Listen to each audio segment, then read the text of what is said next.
இல்லை ரொம்ப பயங்கரமாக கோவம் தான் வருது. நிறைய இடத்துல இந்த மாதிரி ட்ரக்ஸ்லாம் நிறைய கிடைக்குது. நம்ம போய் அந்த ஊர்லேருந்து நம்மளும் அந்த மாதிரி பண்ணால் அந்த ஊரில் இருக்கவங்களாம் எங்கள் தமிழனை எப்படி இந்த மாதிரி பண்ண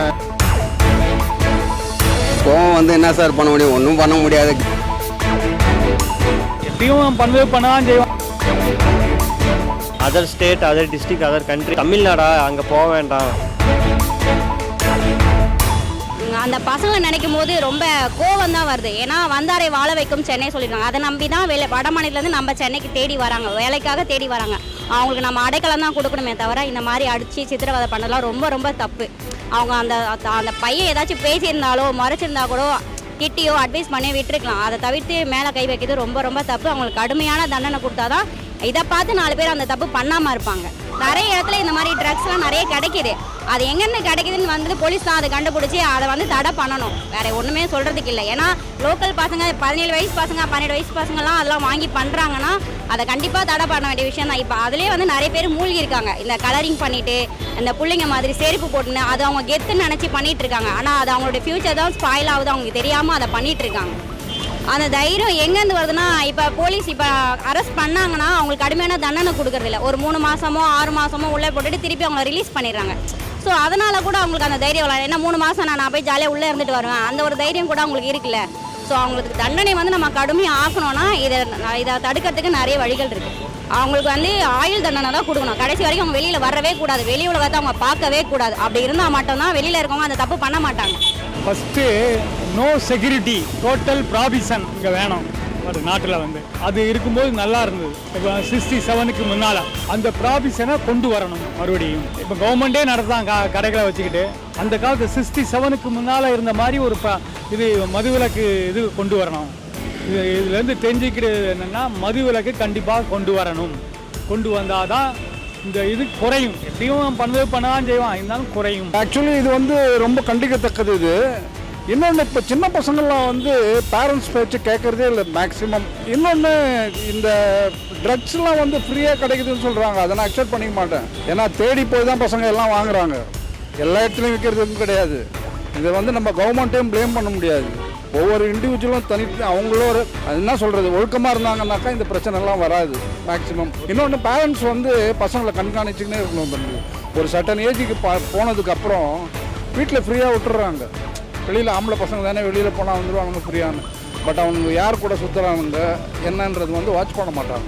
இல்லை ரொம்ப பயங்கரமாக கோவம் தான் வருது. இண்டிவிஜுவல் பர்சனால் நம்ம ஒன்றும் பண்ண முடியாது தம்பி. கவர்மெண்ட்டை இதெல்லாம் எல்லா இடத்துலையும் போலீஸை போட்டு ப்ரொடெக்ட் பண்ண முடியாது. ஒவ்வொரு இண்டிவிஜுவலும் அவங்களும் நியாயமாக நடந்துக்கணும்.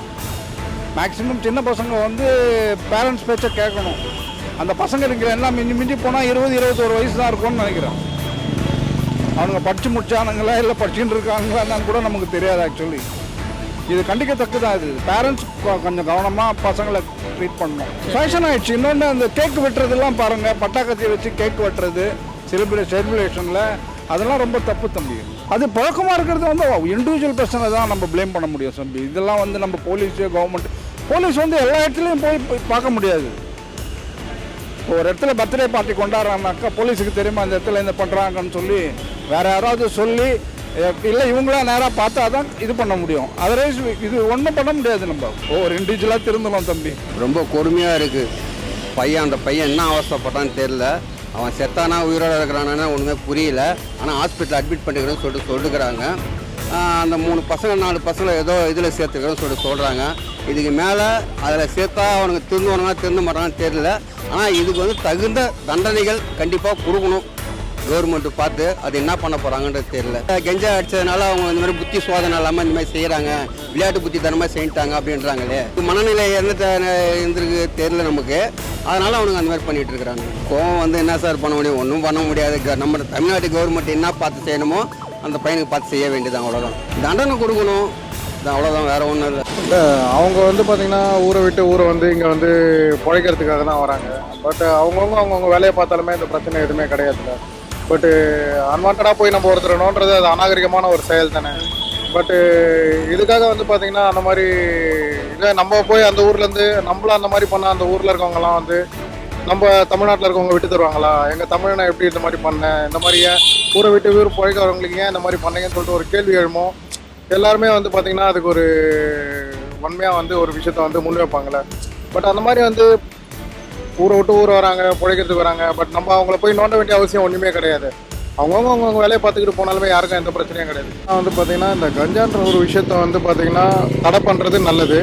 ஏன்னா இதனால் வந்து பார்த்திங்கன்னா ஒருத்தர் பண்ணுறதை பார்த்து இன்னொருத்தர் பண்ணுறதை பார்த்து இன்னொருத்தர், அதனால் வந்து பார்த்திங்கன்னா பசங்களோட வாழ்வாதாரமாக கிட்ட போகுது. இன்றைக்கி பசங்களுக்கு நல்லாயிருக்கும், பட் இது பண்ணுறதெல்லாம் வந்து ஒரு வீரமாக இருக்கும், எல்லாமே வந்து நல்லாயிருக்கும், நான் கெத்த அப்படி இப்படின்னு சொல்லிட்டு இருப்பாங்க. ஆனால் அது ஒரு 35 வயசுக்கு மேலே ஒரு ஃபேமிலியை பார்க்கும்போது அவனுக்குன்னு ஒரு பின்னாடி அவன் ஃபேமிலி இருக்கும்போது அந்த ஃபேமிலி கஷ்டப்படும் போது அவனுக்கு வந்து பார்த்திங்கன்னா வாழ்க்கையில் தப்பு பண்ணிட்டோமோன்னு சொல்லிட்டு அன்றைக்கி ஃபீல் பண்ணுவான். அன்றைக்கி அந்த மாதிரி ஃபீல் பண்ணக்கூடாதுன்றதுக்காக இன்றைக்கே அதை சரி பண்ணால் பசங்களோட லைஃப்பும் நல்லாயிருக்கும். பசங்க எல்லாருமே வந்து பார்த்திங்கன்னா இந்த மாதிரி அடிமையாகிறது, இந்த மாதிரி ட்ரக்ஸு, இந்த மாதிரி வந்து குடிப்பழக்கம், இந்த மாதிரி அடிமையாகி போகிறதுனால தான் வந்து பார்த்திங்கன்னா அவன் லைஃப்பை பாதிக்கிறது இல்லாமல் அவன் பெற்றோர் லைஃப்பும் பாதிக்குது. தேவையில்லாமல் வந்து பெற்றோர்களுக்கு எவ்வளோ கெட்ட பேர், அவங்களுக்கு எவ்வளோ மன உளைச்சல், இதெல்லாம் தப்பு தானே. அந்த தைரியம் வர்றதுன்னு பார்த்தீங்கன்னா போதையில் நம்ம என்ன பண்ணுறோன்னு தெரியாமல் இருக்கிறதே அந்த போதையை வந்து அவங்க யூஸ் பண்ணுறதுனால தானே. அதுவே போதை இல்லாத போது அந்த பசங்களை போய் பாருங்களேன், அவங்க வேலையை பார்த்துக்கிட்டு ஏதோ ஒரு வேலை செஞ்சுக்கிட்டு தான் இருப்பாங்களே கண்டி. இந்த போதைன்னு ஒரு அடிமை பழக்கத்துக்கு அடிமையாகிறதுனால தான் வந்து பார்த்திங்கன்னா இந்த மாதிரி வந்து இந்த சில படங்கள் பார்க்குறது, இந்த மாதிரிலாம் அவங்க அதை பார்த்துட்டு நம்மளும் இப்படி இருக்கலாம், நம்மளும் இதை பண்ணலாம் அப்படின்ற ஒரு இது பண்ணுறாங்க. அதனால் என்ன பண்ணுறாங்கன்னா என்ன பண்ணுறோன்னு அவங்களுக்கும் தெரிய மாட்டேங்குது. ஒரு உயிரின்றது ஒருத்தர் அநேசரமாக அடிக்கிறதோ திட்டுறதோ ஒருத்தரை போய் கொலை பண்ணுறதோ அதுக்கு நம்மளுக்கு உரிமை கிடையாதுங்க. அந்த உரிமையை யாருமே தரல, சரிங்களா. நம்ம இருக்கும்பொழுது சாவு வரப்போகிறதில்ல, நம்ம செத்ததுக்கப்புறம் சாவு நம்மளை வந்து தேட போகிறதில்ல. இதுதான், புரியுதுங்களா. அதனால் வந்து யாரையும் அடிக்கூடாது. முடிஞ்ச அளவுக்கு அன்பாக இருப்போமே, எல்லாருக்கிட்டையும் அன்பாக இருப்போம். வெளியேருந்து வரவங்க கிட்ட கூட அன்பாக அரவணைப்போம், அன்பாக பார்த்துப்போமே. அதை விட்டுட்டு வந்து பார்த்திங்கன்னா நீ வேற ஊரை சார்ந்தவங்க, நான் வேற ஊரை சார்ந்தவங்க, என்னால் இதெல்லாம் பண்ண முடியும்னு சொல்லிட்டு எதுக்கு, அதெல்லாம் தேவையில்லையே. இதாமாகிறத விட அவர் நம்ம தமிழ்நாட்டை நம்பி வந்திருக்காரு. நம்ம தான் அவர் வந்து நமக்கு அவர் எந்த கஷ்டம் தான் நம்ம தான் ஹெல்ப் பண்ணோம். நம்மளே இந்த மாதிரி பண்ணால் other state, other district, other country யாராக இருந்தாலுமே தமிழ்நாடா அங்கே போக வேண்டாம், அதை வந்து ரொம்ப இதாக பேச ஆரம்பிச்சிருவாங்க இனிமேட்டு. அண்டு போலீஸ் வந்து அங்கங்கே ப்ரொடெக்ஷன் போடணும். அட்லீஸ்ட் ஒரு ரயில்வே ஸ்டேஷனில் ஒரு 2 போலீஸ் என்ன நடக்குது சும்மா ஒரு வாட்சிங்கில் இருந்தாவது அவங்களுக்கு தெரியும் யார் போகிறா. இந்த பையனை பார்த்தா ஓகே இவன் யாரோ மாதிரி கையில் ஏதோ வச்சுருக்கான்னு சொல்லி அட்லீஸ்ட் அவனை பிடிச்சி விசாரித்தா அவன் நல்லவனோ கெட்டவனோ. இப்போ நல்லவனாக இருந்தால் ஒன்றுமே இல்லைனா போயிடுவான். சப்போஸ் ஏதோ பேட் கையாக இருந்தால் அவனை பிடிச்சி நம்ம அடுத்த ஸ்டேஜுக்கு கொண்டு போகலாம். அதுவும் இல்லாமல் தப்பு ப்ரோ, ரொம்ப தப்பு. அது சின்ன பசங்க, அவனுங்க என்ன ஸ்கூல் கூட மேபி முடிச்சிருக்க மாட்டானுங்க. ரொம்ப தப்பு. அவெல்லாம் ஸ்டார்டிங்லேயே அவங்கள வந்து நல்லா திருத்தி வளர்த்துக்கணும். மேபி ஏதாவது ஃப்ரெண்ட்ஸ் கூட இருந்திருக்கலாம், இந்த மாதிரி சேர்ந்து அந்த மாதிரி ஆகலாம். அதை வந்து நம்ம தான் தடுக்கணும். முடிஞ்ச அளவுக்கு எல்லா இடத்துலையும் போலீஸாக இருக்கட்டும் கேமராஸ் வச்சு. நான் நம்ம தமிழ்நாட்டை நம்பி வந்திருக்கான். அவ்வளோ அவங்க ஊரில் இல்லாத வேலையே கிடையாது, அங்கே சேலரி இல்லாத கிடையாது. நம்ம ஊருக்கு வந்து இங்கே நான் நம்பி வந்திருக்காரு, நம்ம தானே பார்த்துக்கணும். சும்மா போஸ்ட் போடுறது வேற, நம்ம ரியலாக வெட்டி போஸ்ட் போடுறோம்னா நம்மளை யாரும் கண்டுக்க மாட்டாங்க. நம்ம எவ்வளோ பேர் பண்ணுறான், நம்ம மட்டுமா பண்ணுறோம். ஸோ அந்த தைரியம் தான். இந்த மாதிரி எதுவும் ஆக்ஷன் எடுக்கிறாங்க. பட் ஒரு சிலர் இந்த மாதிரி உள்ளுக்குள்ளேயே வச்சுக்கிட்டு ரொம்ப இதாக பண்ணுறாங்க. இந்த மாதிரி ஒருத்தர்னு இல்லை, இந்த மாதிரி நிறைய பேர் இருப்பாங்க. நமக்கு இப்போ தான் first time. So social media ஃபுல்லாக நம்ம அனலைஸ் பண்ணி இந்த மாதிரி போஸ்ட் போடுற எல்லாரையுமே நம்ம பார்த்து ஒரு ஆக்ஷன் எடுங்க. சும்மா கத்தி வச்சு போட்டால் கூட நீ எதுக்கு, உனக்கு பர்மிஷன் இருக்கா, முதல்ல உனக்கு எதுக்கு கத்தி, அந்த மாதிரி சொல்லி எல்லாத்தையுமே நம்ம கேட்டால் தான் இந்த மாதிரி அடுத்த ஒரு சம்பவம் நடக்காமல் நம்ம பார்க்க முடியும். ட்ரக்ஸை நான் மூவிஸில் இந்த மாதிரி பார்த்ததில் சொல்கிறேன். இது வந்து ஃப்ரெண்டு இருந்தாடா நீ ட்ரை பண்ணி அது ஒரு மார்க்கெட்டிங் தான், ஃபுல்லாக ஸ்ப்ரெட் ஆகியிருக்கு. அதை தடுக்கிறதுக்கு எப்படியும் ரொம்ப வருஷங்கள் ஆகும். அட்லீஸ்ட் அதை கொஞ்சம் ஸ்டாப் பண்ணலாம். இப்போலேருந்தே கண்ட்ரோலில் கொண்டு வந்தால் தான் ஃப்யூச்சர் ஜெனரேஷனுக்கே நம்ம கொஞ்சம் சேஃபாக இருக்க முடியும்.